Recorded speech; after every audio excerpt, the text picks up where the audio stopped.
So good morning everyone. ये दूसरी video है इंटरनेशनल बिज़नेस की। लास्ट वीडियो में हम लोग ने इंटरनेशनल बिज़नेस के बारे में एंड ग्लोबलाइजेशन के बारे में पढ़ा था। Now this video is related to the difference between the domestic business and international business. क्योंकि हम इंटरनेशनल बिज़नेस का एक सब्जेक्ट पूरा स्टडी कर रहे हैं, तो उसके लिए हमारे लिए बहुत इंपॉर्टेंट है कि हम बेसिक चीज़ को डिफ्रेंशिएट कर सकें कि जो हम डोमेस्टिक बिज़नेस करते हैं इंटरनेशनल बिज़नेस में बेसिकली क्या डिफरेंस होता है। एंड अगर आपका थ्योरी एग्ज़ाम्स में फुल फ्लेज क्वेश्चन आ जाता है इसमें I am going to differentiate because अगर हम एक पैराग्राफ फॉर्म में स्टडी करते हैं तो वो चीज़ें याद नहीं रहती, बट हाँ अगर हम एक टैबुलर फॉर्म में प्रिपेयर करते हैं तो वो बहुत ईजिली हमें याद रहता है। So the difference between domestic business and international business is first is the concept that is for any difference between the two things. हम कभी भी किसी दो चीज़ों का कंपैरिजन करते हैं तो सबसे पहली चीज़ होती है कि आप उसका मीनिंग दोनों का डिफरेंस में लेके आएँ। सो डोमेस्टिक बिज़नेस क्या होता है, जो हमारी नेशनल बाउंड्रीज़ के अंदर ही कोई कंपनी जो है वो कंट्री में ही ट्रेड हो रहा है with in the national boundaries, उसे डोमेस्टिक बिज़नेस कहा जाता है। और इंटरनेशनल बिज़नेस क्या होता है, जब एक country beyond their domestic boundaries, मतलब एक कंट्री दूसरी कंट्री के साथ जब ट्रेड करती है तो उसे इंटरनेशनल बिज़नेस कहा जाता है।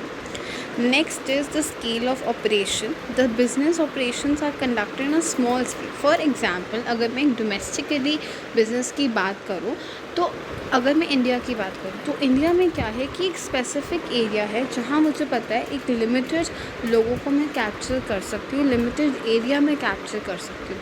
बट हाँ अगर मैं बाहर कहीं पे ट्राई करती हूँ फॉर द इंटरनेशनली अगर मैं ट्रेड करती हूँ तो मेरे पास बहुत सारी कंट्रीज़ हैं जिनको मैं एक्सप्लोर कर सकती हूँ, जिस पर अपना बिज़नेस एक्सपैंड कर सकती हूँ और बहुत सारे कस्टमर्स को अट्रैक्ट कर सकती हूँ।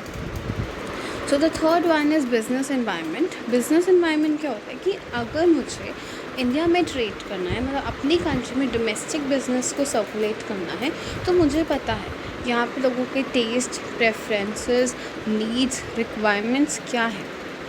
और यही अगर हम इंटरनेशनली बात करते हैं तो इंटरनेशनली अगर हम ट्रेड करना स्टार्ट करते हैं तो मुझे अपनी कंट्री का टेस्ट, प्रेफरेंसेस, एक्सपेक्टेशंस, रिक्वायरमेंट्स के साथ साथ मुझे दूसरी कंट्री जिसमें मैं स्पेसिफिकली ट्रेड करना स्टार्ट कर रही हूँ for more promotion my business expand, मुझे उस कंट्रीज़ का भी पता चलेगा, test, preference, needs, requirements and everything. Risk के कंपैरिजन में होम कंट्री ज़्यादा सेफ़र होती है। रीज़न बिहाइंड कि अगर आप एक स्पेसिफिक कंट्री में रहते हो तो आपको वहाँ के रूल्स, रेगुलेशंस, क्या चीज़ लीगल है, इलीगल है, क्या ऑथराइज्ड है, क्या नहीं ऑथराइज्ड है, इस टाइम पे आप किस कंट्री, आप जिस कंट्री में उसकी प्रॉपर, जिस पर्टिकुलर स्टेट में आप वो वहाँ के रूल्स एंड रेगुलेशंस क्या हैं वो आप समझ सकते हो। बट अगर आप एक इंटरनेशनली ट्रेड कर रहे हो तो वहाँ पे रिस्क फैक्टर थोड़ा ज़्यादा हो जाता है, क्योंकि अगर आप कहीं ट्रेड करने जाते हो तो आप इतना जल्दी उस कंट्री के सारे rules, regulations, legal, non legal, ethical, unethical चीज़ों के बारे में इतना जल्दी अवेयर नहीं होते। इट टेक्स टाइम जब तक आपको सेटअप नहीं हो जाता बिज़नेस अच्छे से। देन आते हैं रिस्ट्रिक्शंस क्या है कि अगर आप एक डोमेस्टिक अपनी होम कंट्री में बिज़नेस करते हो तो रिस्ट्रिक्शंस कंपैरेटिवली कम होती हैं।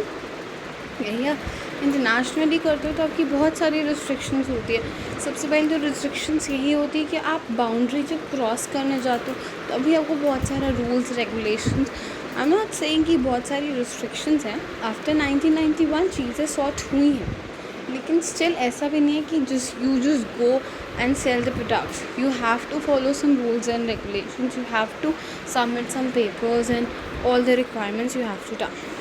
So there are also more comparison between the two. That is the exchange rate. For example, if I am trading in my country only, तो मेरी करेंसी की वैल्यू ये नहीं है कि दिल्ली में रुपी की वैल्यू जो है वो मुंबई में उसकी मनी की वैल्यू डिफरेंट होगी। No, so the currency value is same in whole nation.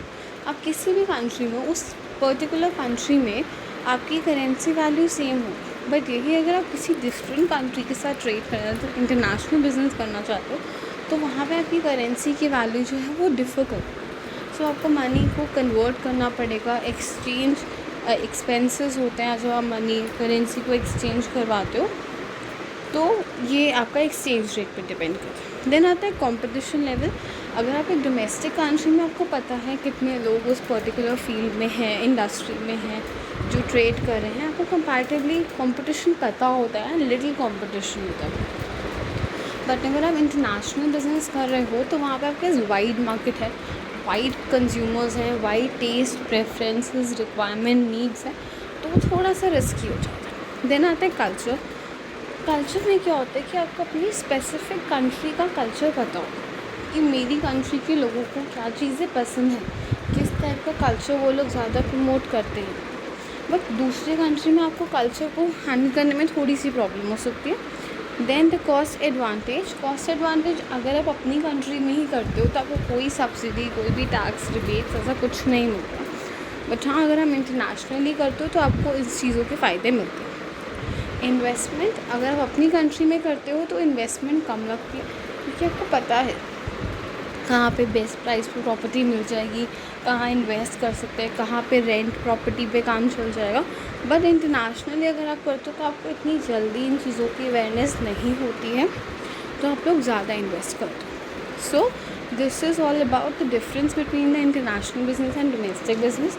This is very important, और बहुत बार ये आपको पैराग्राफ फॉर्म्स में मिलता है, बट याद तभी रहता है जब आप इसे कंपैरिजन टैबुलर फॉर्म में करते हैं। अगर आप एक पेपर में भी फॉर 10 मार्क्स क्वेश्चन और 15 मार्क्स क्वेश्चन अगर आप एक टैबुलर फॉर्म में लिख के आओगे तो वो ज़्यादा प्रेजेंटेबल फॉर्म में होगा। So thank you, and I'll upload more such videos, so stay tuned for that video for more international businesses, as well as the I'm also uploading the videos for the competitive exams that will help many people, not only targeting for the one competitive exam but all the more or less the 50 to 60% syllabus